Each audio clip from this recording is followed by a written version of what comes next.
This trail is a death trap by Mrballen. Boy, hey, come Doogie, if I said that right.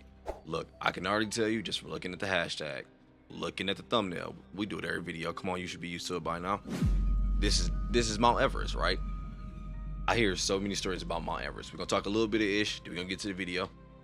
I see a lot of shorts as well when it comes to like those TikTok shorts, Facebook Reels, those type of shorts, whatever. I see a lot about this one.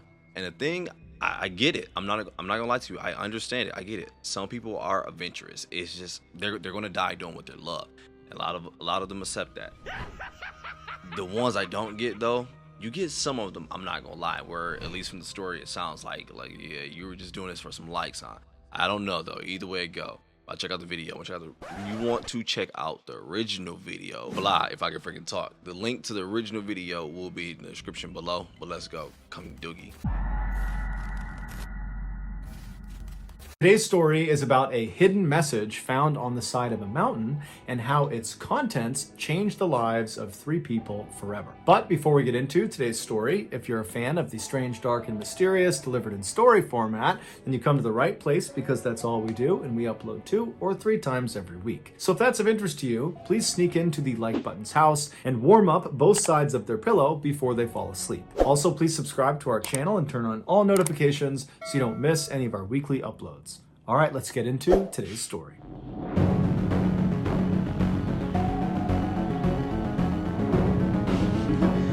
That one was actually pretty funny, I ain't gonna lie. What are the odds?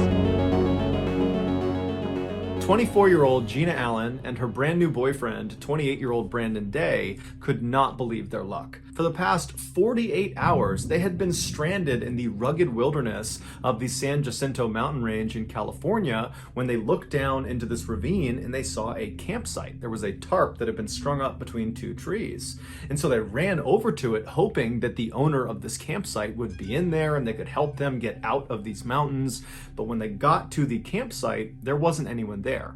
But from the looks of it, it looked like someone had been living in this site fairly recently. Underneath this makeshift roof from this tarp was a sleeping pad, there was a warm sweater, there was shoes, there was a disposable razor, some kitchen utensils, and there was a yellow backpack. Without any hesitation, Brandon and Gina, who were totally famished and they're exhausted and they're desperate, they just start rifling through the different things in camp, hoping to find some things that will help save their life, like a cell phone or a radio or even just a lighter or some matches or some food. And so Brandon focused on all the items that are just kind of laying out under the tarp, and Gina focused on the contents of the yellow backpack.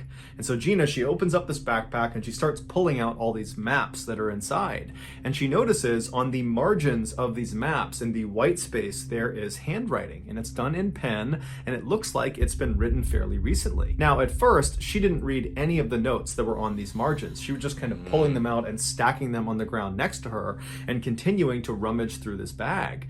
But at some point, out of the corner of her eye, she noticed on the top map that was sitting on the ground next to her, there was a particular note at the top of the page that as soon as she saw it, she stopped what she was doing, she turned and looked at it. She couldn't believe what she was seeing, and in fact, she didn't want to get her hopes up, but she slowly reached over, she picked the map up, and she put it right in front of her face, and as soon as she was reading it, she just started laughing. She was so happy, she was so relieved, she yelled to Brandon to come over and look at this. And so Brandon stopped what he was doing, he turned around, and he bent down, and he looked exactly where she was looking, and when he read what she had read, he started laughing too. They were saved. There at the top of this map, there was a note that was dated the same date as the day they were there, May 8th. And so they knew whoever had written this had written it at least in the last couple of hours because it was May 8th. And so they had to be around here somewhere. And so Gina and Brandon, they stand up. I mean, which is true, but at the same time, they ain't here. Like, where dog at? He probably dipped, or she, whatever.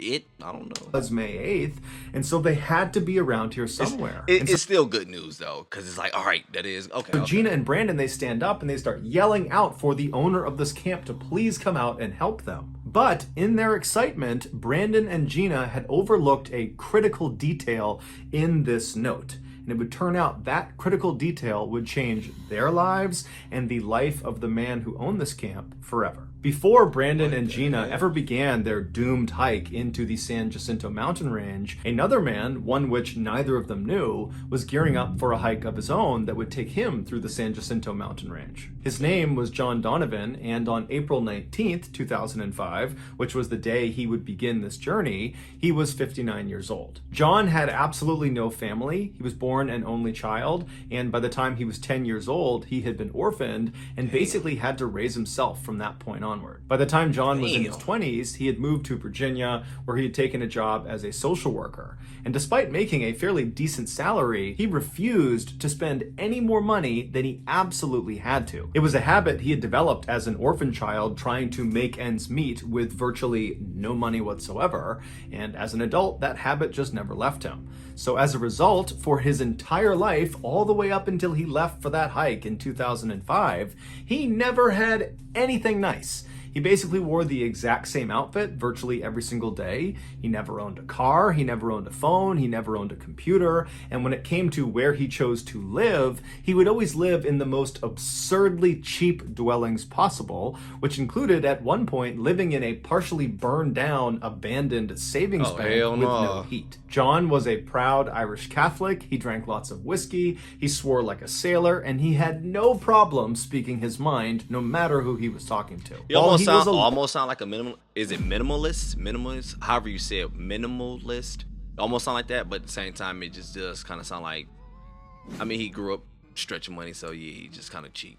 But yeah, there ain't no way in hell I'm living in that shit. Hell no. Lovely person once you got to meet him. His unorthodox lifestyle and his at times gruff exterior made it pretty difficult for him to make friends for most of his life. But when he was in his 40s, he wanted to lose some weight, and so he decided to join a hiking club. And to his surprise, the other members of this hiking club adored him. They thought he was hysterical, and he made being out on the trail so much more fun and enjoyable. And before long, all these members of this club became John's family that he never had. Pacific Crest Trail, McKenzie Pass, Oregon to Manning Park, Canada. 675 miles, July 28th. September 9th, 2001. So I take it this is not about Mount Everest. I was hella wrong, huh? Welcome back, El Burro. Before long, all these members of this club became John's family that he never had. And so John would go on every single trip this hiking club went on, no matter what. That was the most important thing to him in his life. When it came to hiking, though, John was a bit of an anomaly. Even though he would hike sometimes over 4,000 miles in any given year, he would still routinely get lost on trails he had been on dozens and dozens of times. But despite being totally self-aware of this fatal flaw in his hiking abilities, John rarely did anything to compensate for it. For example, he didn't bring with him on most hikes a compass, which would be the first thing you would think to bring with you to stay oriented. Also, because he refused to buy a phone, he didn't have that to aid him either if he ever got lost. In fact, John rarely brought much of anything on any hike he went on, because John is what you would call a ultralight backpacker, which basically meant you would only pack the absolute bare essentials, and in John's case, sometimes less than the absolute bare essentials. And despite his friends trying repeatedly to get him to pack more... Yeah, especially if sounds like you're really forgetful. I'm gonna just let it finish because I don't know where this is going. I mean, don't get me wrong, the journey itself is beautiful, but at the same time, it's like, you forget a lot. So let's take something so you can get back home. But hey, essentials. And despite his friends trying repeatedly to get him to pack more equipment so he was more prepared, he would always say no, he knows what he's doing and everything is good. And the truth is, John always did manage to get from point A to point B on all of his hikes, some of which included extremely difficult hikes, like the time he hiked the 500-mile-long Colorado Trail, or the time he hiked the 2,175-mile-long Appalachian Trail. Now, John would tell you that was all skill, but his friends would say John was extremely lucky. He would get lost, and then at the last second he would find the trail again, or he would lose some piece of critical equipment, and then just someone on the trail would happen to walk by that had an extra set of whatever it was that John needed. And then one time when John was in Poland on a hike, he slipped on this icy embankment where earlier that day, 2 other hikers had slipped and fallen to their deaths. And John has now slipped on this same embankment. He's your ass careening up, down boy. the sides. Ooh. He's flailing. He can't stop himself. And then the drawstring on his pants gets caught up in a tree. Oh yeah, boy, you are lucky. Because first I was thinking, I was like, his friends low key probably some haters. But no, yeah, you sound like you was lucky as hell. What's the odds? Oh shit! What's the odds, right? Sorry, my bad. Oh shit, boy. This boy, Mr. Ballen storytelling be killing me, dog. The title and everything, imagine when that shit hit me with some chills. Like, all right, get back to the video, my bad, dog. Oh shit. See, this is why I miss shows like Are You Afraid of the Dark and freaking Unsolved Mysteries and freaking Goosebumps. See, I know, hello, but man, a good horror story to me. Even though I'm taking this, I'm assuming no one died because he said 3 people lives changed after this, right? So boom, chill out. But it's a good story. Just relax. Let me. And then one time when John was in Poland on a hike, he slipped on this icy embankment where earlier that day, 2 other hikers had slipped and fallen to their deaths. And John has now slipped on this same embankment. He's careening down the sides. He's flailing. He can't stop himself. And then the drawstring on his pants gets caught up in a tree, and that arrests his fall and it saves his life. And so from that point on, John would only wear those pants when he went hiking, and he called them his lucky pants. In the spring of 2005, John and one of his very close hiking friends named Ken Baker, who was roughly his age, decided they were going to hike the 2,650-mile-long Pacific Crest Trail. This trail spanned the entire west coast of the United States. It starts in Southern California, right on the border of Mexico, and it goes all the way up to the very northern end of Washington State, right on the border of Canada. It takes the average hiker, if they're going to do this entire trail in one go, about 5 months, unless there's bad weather conditions that impede them along the way. John had been excitedly planning. I'm not gonna lie, if there's a safe route, I would be down to do that. I know I couldn't complete it, but I would be down to do that. I'm not gonna lie, hiking is beautiful, dog. Man. Months, unless there's bad weather conditions that impede them along the way. John had been excitedly planning this epically long hike for the better part of the last year. He had actually typed out 6 pages on his typewriter of this itinerary that planned out every single detail of this hike, down to how many ounces of coffee he would need at every stop along the way. John was especially excited about this particular hike because it was going to be the very first hike he would be doing after his retirement from being a social worker. And apparently John had huge plans for his retirement. He wanted to travel all over the United States. He wanted to go to Australia, to China, to Russia. He basically wanted to hike at least 6 months a year, every single year, until he was too old or too weak to continue to do so. But just a couple of days before John and Ken were supposed to fly out to California to begin the Pacific Crest Trail, Ken told John that he thought they should actually postpone the start of this trip by about 3 weeks. He said Southern California had experienced their snowiest winter in decades,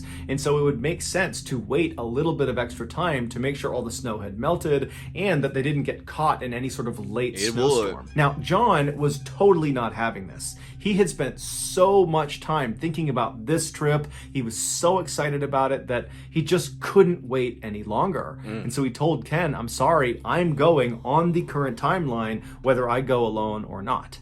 So on April 19th, 2005, John made his way to his office where he was a social worker. His coworkers threw him a very small retirement party, and he literally left the office, went straight to the airport, and he flew to Southern California all alone. When he got there, he took a chance and reached out to one of his other hiking friends, a 48-year-old tool salesman named Lynn Paget, and asked him, hey, I know you live in the area. Would you be interested in coming on at least part of the Pacific Crest Trail with me? I'm going to start here in the next couple of days. And John was extremely excited when Lynn said, you know what? Sure, I'd love to come along with you. And the two of them made their way over to Campo, California, which is right on the border of Mexico, and they began their hike along the Pacific Crest Trail. But after going only about 100 miles, Lynn's feet started swelling so badly that he could not go any farther. And so from that point onward, John would be alone. The San Jacinto Mountain Range is the first major mountain range that the northbound Pacific Crest Trail hikers will encounter. And statistically, it's actually the most dangerous portion of the Pacific Crest Trail, as 50. That's why, bro. That's why his feet swelled up, dog. Cal, he was like, dog, I know this shit coming up. I'm about to take my ass home. It's actually the most dangerous portion Give me of a hot the and Pacific ready. Crest Trail, as 15% of all the fatalities that occur along this Go back. Put the garlic and parm on my shit. Stop playing, for real. Go back. Major mountain range that the northbound Pacific Crest Trail hikers will encounter, and statistically, it's actually the most dangerous portion of the Pacific Crest Trail, as 15% of all the fatalities that occur along this huge trail occur in the San Jacinto mountain range. It's a very steep mountain with a rapid rise in elevation from the desert floor all the way up to over 10,000 feet, which means in the summer, even when it's extremely hot down around the base of this mountain, it will probably be windy and snowing at the top. God, John what? reached the base of the San Jacinto mountain range on May 7th. Oh, that's such a beautiful ass view, though. I cannot lie, dog. This shit, man. My bad, I'm all in your ear. I don't care. It's my video. Damn, that shit is beautiful, man. You cannot tell me this is not beautiful AF. Damn. That'll be so fire, legit. Just chill right there. I am kind of a coffee drinker. I just kind of drink, some hot chocolate. My bad. I love a good view like this, dude. I'm telling you. But I got like, this was going to get stupid here. But I got like a teleport machine when I'm ready to go back. Hit a little weed. Oh my gosh. Got my bong, a little Wiz Khalifa playing. The old Wiz Khalifa too. And then I just step in the teleport machine and go back. Oh, this is fire. When it's extremely hot down around the base of this mountain, it will probably be windy and snowing at the top. John reached the base of the San Jacinto mountain range on May 2nd, and as he began his slow climb up, all of the hikers he was encountering were all talking about the same thing. There was apparently some big snowstorm that was due to hit the San Jacinto mountain range in the next couple of days, and so all of these hikers were actually evacuating the mountain to go to this little town to wait out the storm. Everyone's fear was they would get caught on Fuller Ridge when the storm hit. Fuller Ridge is towards the top of the San Jacinto mountain range, and it's probably the most dangerous part of the entire top of the San Jacinto mountain range, and it's probably the most dangerous. It don't even look that dangerous, though. But yeah. Fuller Ridge is towards the top of the San Jacinto mountain range, and it's probably the most dangerous part of the entire mountain range. It's basically this totally exposed, very steep section where if you lose your footing, there's nothing to stop you from tumbling down to your death. But when John heard this, he wasn't fazed at all. He was not about to evacuate because of some storm. He was just going to continue up this mountain, go over Fuller's Ridge, and carry on along the Pacific Crest Trail. And so for the rest of the day, he just continued up the mountain and eventually made camp about halfway up. He actually stopped near two other hikers that were also going to push through despite this storm. It was a 46-year-old nurse from Canada named Connie Davis and her son, 20-year-old Alex. And they were both very experienced high-altitude climbers, and they had all the right gear, and they were very well prepared. And so man, this is dangerous. We hear this, right? But at the same time, I'm not gonna lie. This is beautiful. Why did I sound it out like that? This is beautiful to me. But what I was gonna say is, she even brought her kid with her, knowing how dangerous this is. Or the kid even brought mom with him. But regardless, they going knowing probably the risk. But I'm not gonna lie, this is beautiful. Some people just live life and see that shit. Like, oh, see this planet. That shit is fire to me, dog. Experienced high-altitude climbers, and they had all the right gear, and they were very well prepared. And so that night, after both parties had set up their camp, they struck up a friendly conversation, during which John made some dismissive comments about Connie's parenting style that really agitated her, although it didn't seem like John really noticed he had upset her. And so needless to say, the next morning, Connie and her son had packed up and were long gone by the time John was waking up. So Connie and her son had packed up and were long gone by the time John was waking up. So John just got up, he looked at the sky, it was still clear, although he did see some gray. He did say he speak his mind, right? Clouds rolling in, so he could sense that yes, a storm really is on the way, but he decided he was still just going to continue on towards Fuller Ridge. So he put his backpack on and he began walking up the trail, and a little while later, when he was nearing Fuller Ridge, but was still several miles away, 3 very well-equipped hikers that he had not seen before before, came charging down the path towards him. And John stopped them and he said, hey, how is it up there? What's the weather like? What's Fuller Ridge like? And they kind of looked at John and sized him up, looking up and down, and they saw that, he's got light clothes on, he's got sneakers on, he doesn't have trekking poles. Oh my God, I thought he at least... Boy, I'm up there with some cleats on. Stop playing with me, dog. Bro, up there is some... Them New Balance? I don't know. Down, and they saw that he's got light clothes on, he's got sneakers on, he doesn't have trekking poles, he just looks totally ill-prepared for what he's walking into. And they said to him, I don't think it's a good idea for you to continue on here. This storm is going to hit any time now, and we're not going to Fuller Ridge. We're actually turning around and leaving because of the storm, and we have all the right gear. I mean, you should really consider turning around and leaving. But these three hikers would say there was just no way they were going to change John's mind. He was totally dead set on carrying on to Fuller Ridge. And so the three men that had told him not to go eventually just said, okay, good luck. And they carried on down the trail, and John continued up. But despite John's earlier confidence in his plan to go to Fuller Ridge and continue through San Jacinto Mountains, when the snow actually started to fall sometime in the mid-afternoon, John started to have doubts about his plans. There was already a lot of snow on the ground where he was from previous snowstorms, and that was making it hard to see the trail as it was. And now with all this additional snow starting to dump down, he was worried it was going to totally cover up the trail and he would lose it. And since he knew he kind of had a penchant for getting lost on trails, this was a real concern. But he was still very stubborn, and so despite these second thoughts, he just continued on along. And so after a while, he got to within maybe 1 or 2 miles of Fuller Ridge when he spotted up ahead of him 2 other hikers that seemed to be going in that direction. And so he ran up to them and he yelled for them to stop. And at this point, the snow is really starting to come down and the trail is completely wiped out and he can barely see in front of him. Oh, and no these 2 hikers, way. they stop. And so he runs up to them, and when he gets up close, he can... You're tormented. More like Haunted. You gotta add anyway. Now take it we're looking at this picture because it doesn't say real photo, but I'll take it this is just kind of showing you like this is damn near close. Usually when people show you those pictures, it's like this is close as I can find to it to kind of give you that vision or whatever. There's no way, dog, up here in some New Balances, and I see they wearing this. He probably got the TJ Maxx ones too. I know. No, this is impossible, dog. I'm not. No way, dog.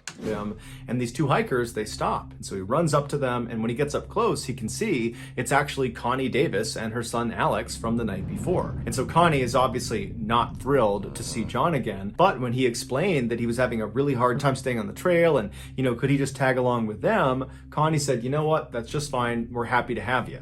But she explained to him she was not going up to Fuller Ridge. Instead, she was taking a more circuitous route that would bypass the ridge. It would take a lot longer, but it would be safer given the weather conditions. John assured her that that was totally fine. He would just trail along with them, and then at some point he would break off on his own, and he would go up to Fuller Ridge, and they could go their separate way. And so Connie, her son, and John begin walking along together. Now, Connie and Alex, they had crampons on their shoes, which are basically like metal cleats and allow you to very easily grip the snow and ice. They had trekking poles, they had all the right warm gear, and so they're easily moving along through these weather conditions. Meanwhile, John didn't have trekking poles or any high-speed equipment. He did have crampons that he tried to put onto his shoes, but because he had sneakers that were not lined you put them holes on some Jordans. Stop playing. John didn't have trekking poles or any high-speed equipment. He did have crampons that he tried to put onto his shoes, but because he had sneakers that were not lined up to this type of crampon,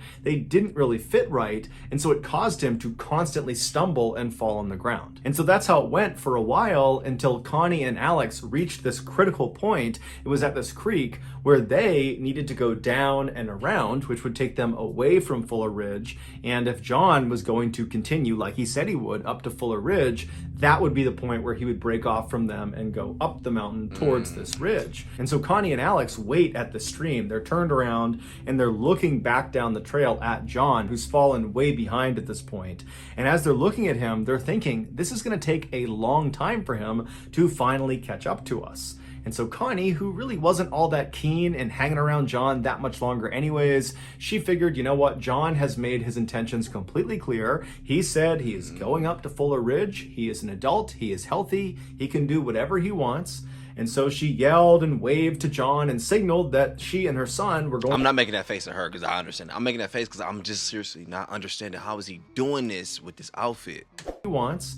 And so she yelled and waved to John and signaled that she and her son were going to go down this creek and this way to Fuller Ridge, so best of luck to you. And then Connie and Alex disappeared around the corner. Deuces. Once John's hiking partners had gone, John got up to that creek and he was going to try to go up to Fuller Ridge, but by that point the snow was practically blinding. And so at this point John decided, you know what, I do need to turn around and go back down the mountain and evacuate to that town where everybody else had gone to avoid the storm. And so John turns around and starts trying to backtrack along this trail back down the mountain, but the trail is gone. The snow has completely whited it out, and there's no other hikers anywhere nearby, and even if there were, he wouldn't be able to see them. And so for several hours, while it was still light out, John did his best to navigate down the mountain, and then when the sun went down, he really had no idea where he was.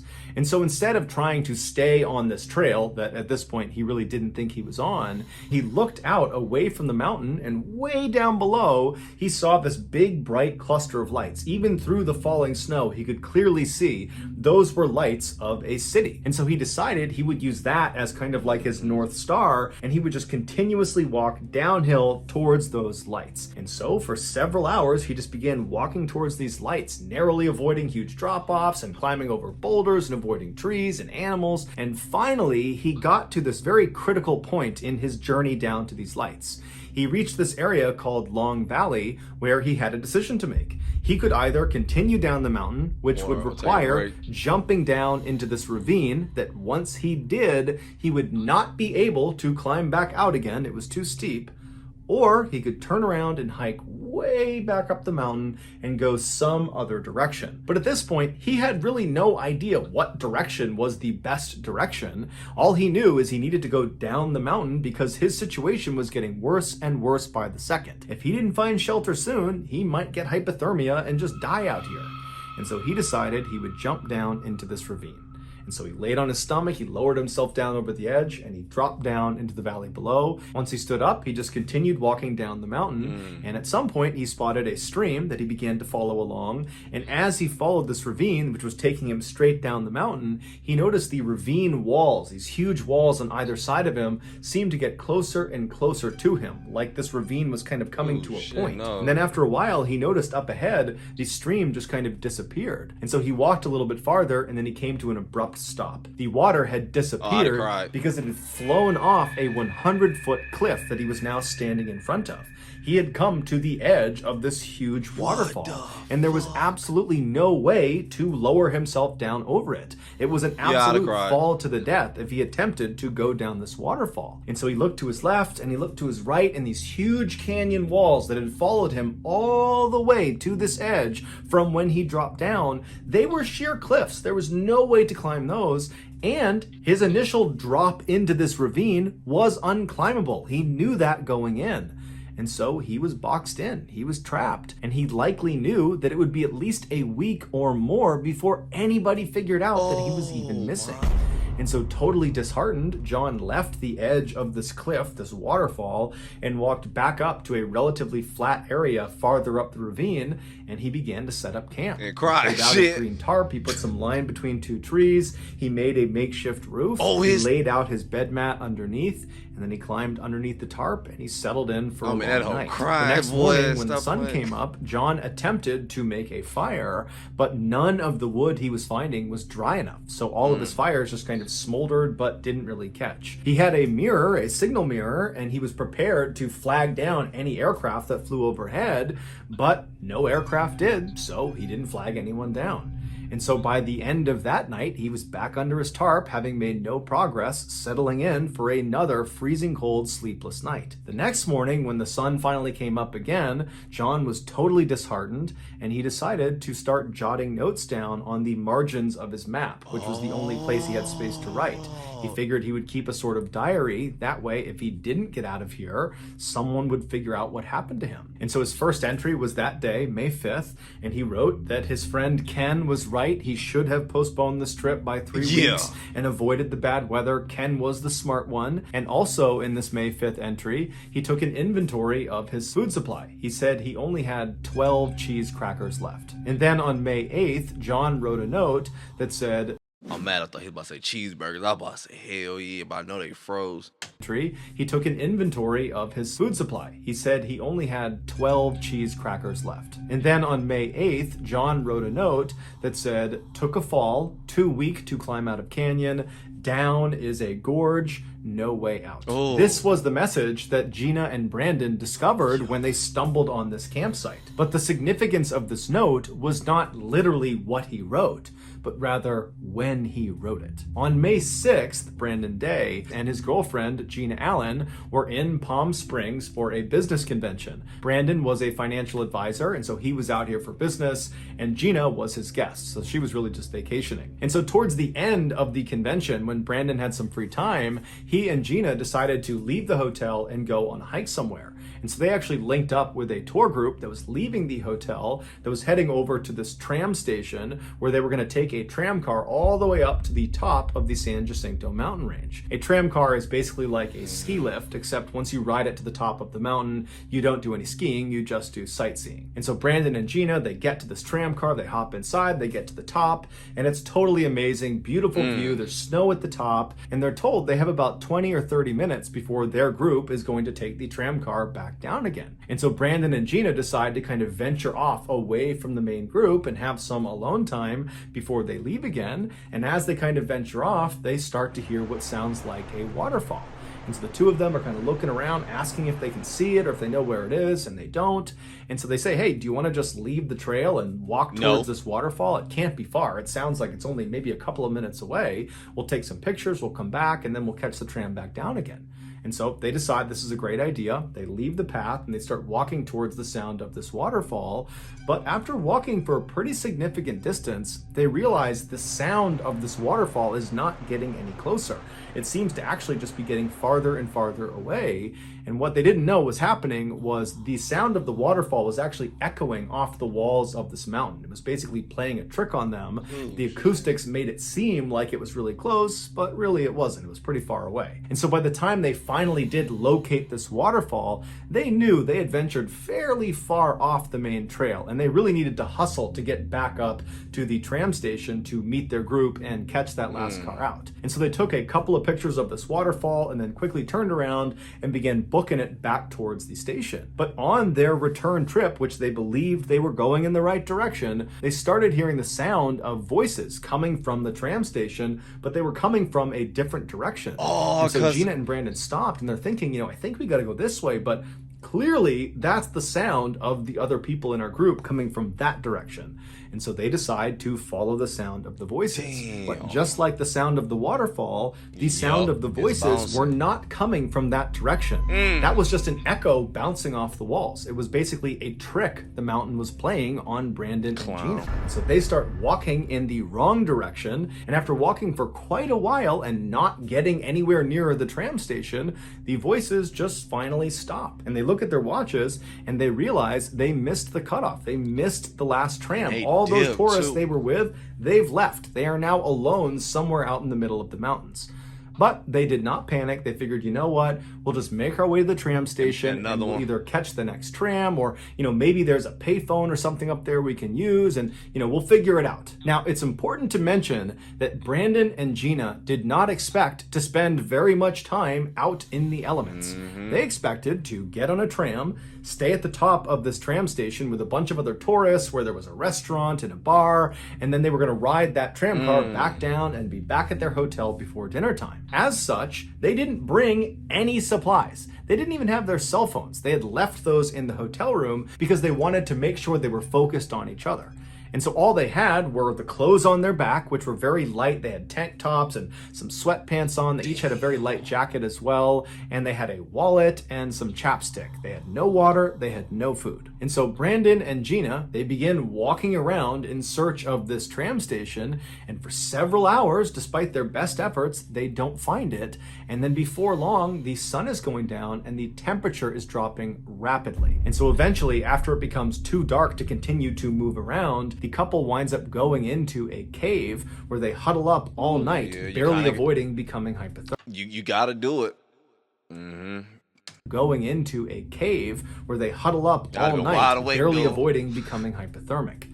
The next day, when the sun comes up, they haven't slept at all. They climb out of their cave and they continue walking around the mountain in hopes they find this tram station. But eventually, they get to one of the higher points of the area they were in, and they have a pretty good vantage point around them. And when they start looking out, they don't see the tram station. They don't see anything but wilderness in all directions. And so they decided their best bet was just to walk straight down the mountain and try to just walk off the mountain.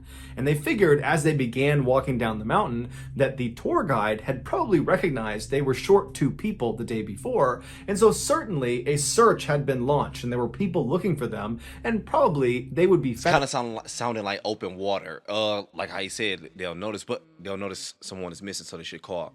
But he said they have their wallets with them, right? So meaning, would they not be able to find anything like, oh, these 2 people were missing? I don't know, because I know open water though was like a sign up setup type of situation. So eventually they figured out like, yo, people are freaking missing. But I don't think that, I don't know, we'll let it play. Dog, this story is crazy, man. Certainly a search had been launched and there were people looking for them, and probably they would be found long before they ever had to actually walk off this mountain. But little did they know, their tour guide that had brought them onto the tram and then brought that group down, they had recognized they were short 2 people, but they assumed those 2 people must have just taken an earlier tram, and so nothing was reported. Nobody was looking for them. And so all day, Brandon and Gina made their way down this very steep mountain, falling half the time, smashing into rocks. As dangerous as that is, you would location is, you would still want to tell somebody. You can't just assume shit like that. Like, even if you do feel like that, like, I still let somebody know, like, yo, we are missing 2 though, so I don't know if they got caught another one, but hey, we missing 2. Oh my gosh. Gina made their way down this very steep mountain, falling half the time, smashing into rocks and trees, and getting cut up on manzanita bushes. It was just this awful experience, and by the time the sun was going down, they had no sense of how close they were to the bottom. They didn't have a good viewpoint. They were just kind of trapped inside of the wilderness. And so once again, they huddled up for the entire night. This time, they didn't have a cave to protect them from the wind, and so it was just another absolutely miserable night. And so finally the sun comes up on the 3rd day, and Brandon and Gina, they're up and they are moving straight down this hill. They want to get out of there as soon as they can. And after smashing into more boulders and more trees and getting more banged up, they finally arrive at the same drop-off down into a ravine in Long Valley that John had gotten to. So they're standing over this ravine, debating whether they should make the leap and jump down into this ravine, even though it means they can't climb out again. And so they're looking around, they're figuring, you know what, we don't really have a better choice. We don't really have the energy to climb all the way up and try to go a different way. And we don't even know if those ways are more advantageous. And so just like John, they turn around onto their stomachs, they grip the top of this drop-off, and then slip down into the ravine. Once they stand back up, they start walking down this ravine, and they spot a river. And they run over to the river, and they drink as much water as they possibly can. And it's a huge morale booster. And then they get back up again, and they're continuing walking down the stream, when off in the distance, they notice a green tarp strung up between trees. It was John's campsite. And so Brandon and Gina, they run over to this campsite, and they eventually come across John's notes on the margins of his maps. But after standing up and yelling out for this owner to please come out here and help us, we need your help, we're lost, and then no one came out of the woods, no one heard them, no one responded, Brandon went back to the note and he looked at it again, and that's when he noticed it. I am so there, dog. Mr. Ballen, you got me hooked. Shit. Tell me, dog. I can't wait for this movie, man. I'm gonna watch the shit out of this movie. What had been go back. came out of the woods, no one heard them, no one responded. Brandon went back to the note and he looked at it again, and that's when he noticed it. The note had been written on May 8th. However, it had been written on May 8th, 2005. What the fuck? The year that Brandon and Gina were reading it was 2006. So this note was 1 year old. I didn't even think about the year. Oh. Soon as he said the year, I knew, dog. Reading it was 2006. So this note was 1 year old. John had just happened to get lost and write a note on the exact same calendar day that Gina and Brandon arrived at his campsite and discovered the note. In their initial excitement and joy that they might get saved, they did not pick up on that year discrepancy. The couple began imagine being the looking one to find it. You're like, oh, nigga, this say saved, they did not pick up on that year discrepancy. The couple began looking more closely at all of the gear underneath the tarp, and they noticed all of the metal objects like the forks and spoons and the pots and the pans, they were all starting to rust. And some of the other objects, so what the hell? And I was wondering, like, what do you mean it's like this was written recently? Because I never saw nothing that looked like it was written recently. I don't know. But I was like, I don't know, maybe it's just something I missed out on. Something about this shit was written recently. I don't know if there was a couple, but I'd have broke up with your ass. Pots and the pans, they were all starting to rust, and some of the other objects like the shoes looked like they had been sitting in the same spot for a really long time. They both started to get a really bad feeling about this campsite, like something terrible had happened there. Gina emptied the yellow backpack's contents onto the ground, and that's when they found a wallet. They opened it up and they pulled out an ID card, and it was John Donovan's ID card. So now they knew who had written the note and who owned this camp. Afterwards, Gina and Brandon laid out all of the maps to see if there were other messages that they had not read yet. And there were. There were 2 other additional messages after the May 8th message. On May 11th, John said he was celebrating his 60th birthday and that unfortunately he was down to his last 2 cheese crackers. And then in his final message on May 14th, John wrote, "Headed down to creek for water. Goodbye. Love you all." Devastated, the couple knew what they were reading were almost certainly John's last words, and his body was most likely somewhere around here. And then it dawned on the couple that if John, who seemed like an experienced hiker who had all this gear, if he had gotten trapped and died out here, then how did they stand any chance with no experience and no equipment? And so not knowing what else to do, Gina just rounded up all of John's things. She stuffed them into his yellow backpack, and then she shouldered the pack, and then she and Brandon just walked away from John's campsite and continued walking downhill, hoping that up ahead there was not going to be some gorge like John had mentioned in his May 8th note. But unfortunately, after walking for a little while, they reached that cliff with the 100-foot drop, with the waterfall going off the side of it, and they realized that they were trapped, same as John. There was nothing they could do. And so totally speechless and shocked, they just both sat down, they didn't look at each other, and they just sat there wondering what was going to happen next. And they both were thinking, you know, this could be the place where I die. At some point, Gina kind of snapped out of her trance, and she took John's backpack and she began rifling through it, pulling everything out all over again. And Brandon asked her, you know, what are you doing? And she said, well, you know, maybe there's something in here that we missed. Maybe there's a secret pocket or something. I mean, it could be because you missed a whole damn year. So yeah, let's keep looking. Well, you know, maybe there's something in here that we missed. Maybe there's a secret pocket or something in here that could help us. And so she rifles through this bag, and sure enough, she finds inside of a small pocket in the bottom of the bag was another bag, a little plastic bag, and inside of it were matches, and they were still dry. And so immediately the couple pull them out, and they start to round up logs to try to make a fire. And as soon as they light it, it doesn't catch because all the logs in the area that were on the ground were wet from previous snowstorms and rainstorms. And so all night they tried lighting these fires, but they all just kind of smoldered out. And so eventually, after the sun went down, Gina and Brandon, who were totally disheartened, put one of them holes in the bag, burn the bag, shit. Won't that burn?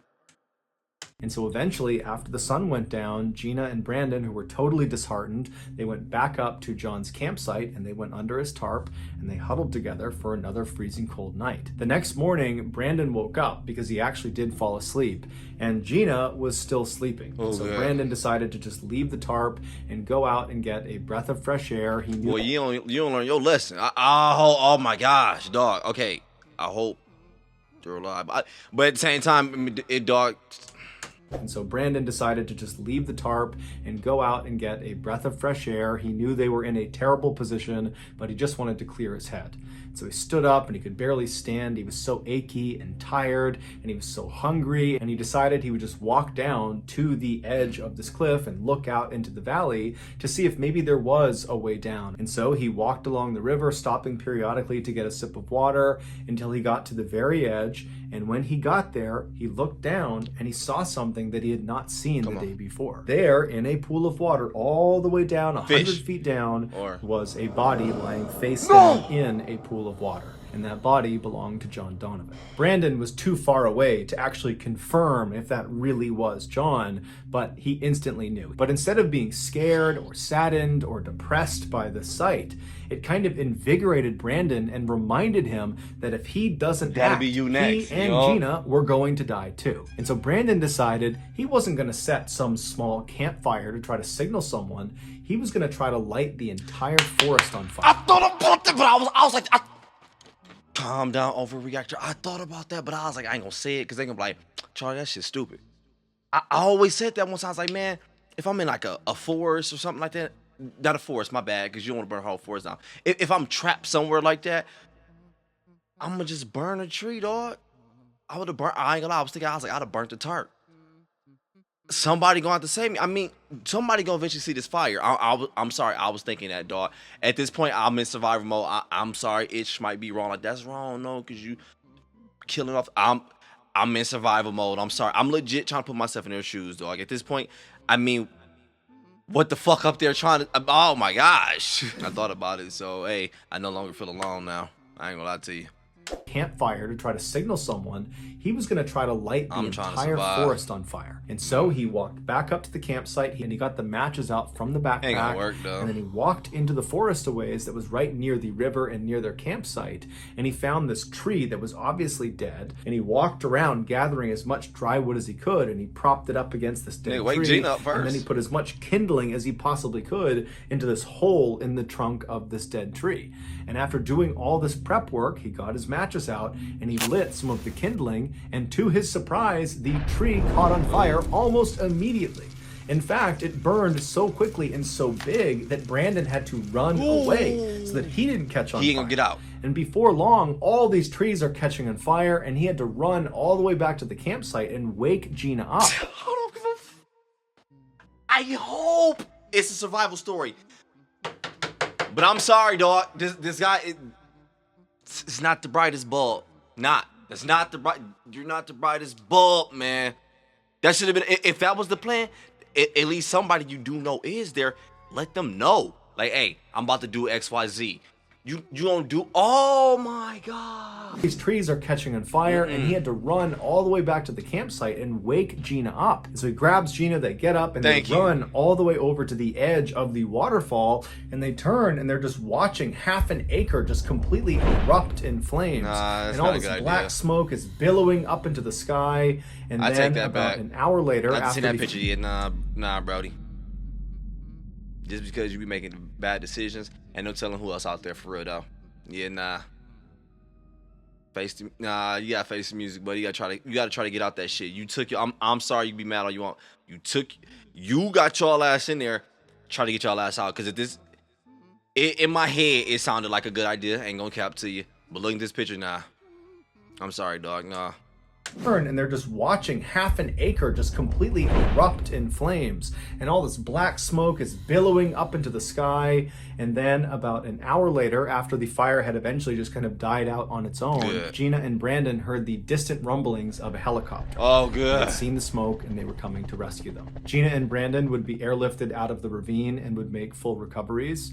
John Donovan's body would be recovered 3 weeks later. His cause of death could not be determined. Some say that final note note he left on May 14th, where he said he was going down to the creek to get water and then said goodbye, I love you all, that was sort of a suicide note, that he actually threw himself off that cliff to end his suffering. Others say he just walked down to the edge of this waterfall and was trying to get a drink of water from the creek when he slipped and then fell over the edge to his death. But we'll never know for sure. What we do know for sure is that in 2005, when John Donovan was still alive and missing, had he been rescued, he would have left the valley with all of his supplies, including those matches, which would have meant in 2006 Whoa! Oh my God. The way the butterfly effect played in this one is crazy. Someone legit risked their life, threw theirs away. I'm sorry. You weren't. It was too much stuff that could have been followed here. Calling it how it is. You were legit forgetful. You're not going prepared at all, and you knew you didn't want to. And then not only were you not going prepared, but you went under prepared. So that's how it went. But the fact that happened for him, you two survived. That is, damn, life is crazy to me, dog. My bad, but the universe, this is just beautiful and scary at the same time. It's just so unknown that it's just, oh my gosh. And I'm not even talking about the planet. I'm just talking about the way life works in general. It's like, what the hell? drink of water from the creek when he slipped and then fell over the edge to his death.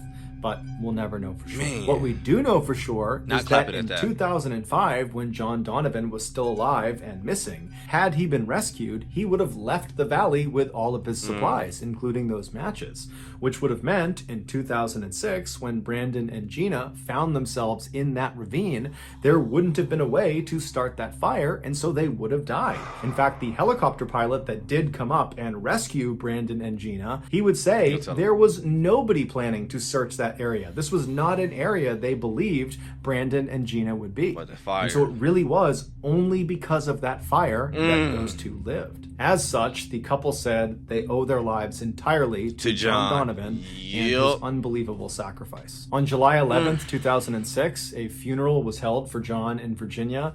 80 people showed up for it. Most of them were his hiking friends from his club. After the service was over, they all kind of poured out onto the cemetery lawn around John's gravesite. And as the bagpipes played Amazing Grace, Lynn Paget, the man who had done the first 100 miles of the Pacific Crest Trail with John before his feet swelled up and he had to leave, he walked around the crowd handing out red Solo cups filled with a tiny bit of John's favorite whiskey. And then after making sure all of the adults had their drinks, Lynn went to the head of... he was Irish. That was what he did. Oh my gosh, man. Mr. Fallen. What the fuck, dude? Oh my gosh. Rest in peace, John. Even though I'm not gonna lie, the move was still goofy. But rest in peace to you, cause you saved two people. One of them was goofy, but you saved two people. On the crowd, handing out red Solo cups filled with a tiny bit of John's favorite whiskey. Hey, I ain't get one, bro. Sure all of the adults had their drinks. Yes, you did. Lynn went to the head of his very good friend's grave, and he delivered a beautiful eulogy. In it, he tells the crowd that he thinks of John all the time, he misses him terribly, and at night he has the same dream. He's walking down this trail next to a stream, and then the stream bends off to the side. And as soon as he walks around the bend, he sees this green tarp. And he knows it's going to be John. And so he yells, "Hey, comrade! Hey, comrade!" And as he's walking over to the tarp, he realizes John isn't there. No, that's the same nightmare, dog. Damn. "Comrade! Hey, comrade!" And as he's walking over to the tarp, he realizes John isn't there. All it is a tarp, a pack, and some shoes on a rock. As for Brandon and Gina, they did stay a couple after the ordeal, but they would ultimately break up 2 years later. So that's going to do it, guys. If you found the secret in today's episode, let us know in the comment section what it is. We done broke up on the mountain. Stop playing with me. And do it, guys. If you found the secret in today's episode, let us know in the comments. Oh, why did I go back? It's over anyway. I'm like zoned in. All right, never mind. Cut. Action. That's the wrong. Oh my God. All right. So the video was not about Mount Everest at all. Who would think mountain stories would give you chills, though? That's crazy to me, man. The Mount Everest one did because it was some crazy ish, and it was so many warning signs, legit. Correct me if I'm wrong, but like legit letting you know, like, yo, proceeding, your ass will die, stuff like that, right? Not worded like that, but around that way, kind of like the diving one, or am I mixing it? Maybe both. Either way it go, though, that's why that one really scared me. But I don't know, with the mountain stories, blah, it always feel like, yeah, they are pretty creepy sometimes. But I told you, I like hiking. We used to do it in Arizona a lot, like not like no serious crazy hiking, like hours and miles and shit, but well, miles, yeah, but not like hundreds of miles, not like nothing crazy. But it's dope. Oh my gosh, especially we used to do like they have like difficulties and shit you can do. They'll let you know. But doing these mountains and when you be high up, so freaking beautiful. I'm not going to lie, I love it. So freaking beautiful. But yeah, like I was saying though, that's probably why it's not like as scary as I would think it would be sometime. But I'm not gonna lie, the story was freaking beautiful. And to clear that up as well, when I the last video when I was like, I don't think any of his disturbing stories, backstories, whatever top the narco corrido story. I wasn't saying as in like crime or like trauma or eth. I don't want to say. I wasn't saying like that. I don't want like the craziest eth with the D on it. I'm not looking for that. I meant like as far as like storytelling goes, like how this. Maybe you didn't feel like that. I don't feel it like that, but I did. Like this story, freaking beautiful. I'm not gonna lie, dudes. Listen to it, it's like, oh, this is freaking top tier. Hey, but I'm about to go ahead and get up out of here. Damn bars though. If you enjoyed the video, click that like button. I appreciate it. Sub, turn your bell on, all that good stuff. But I'm out.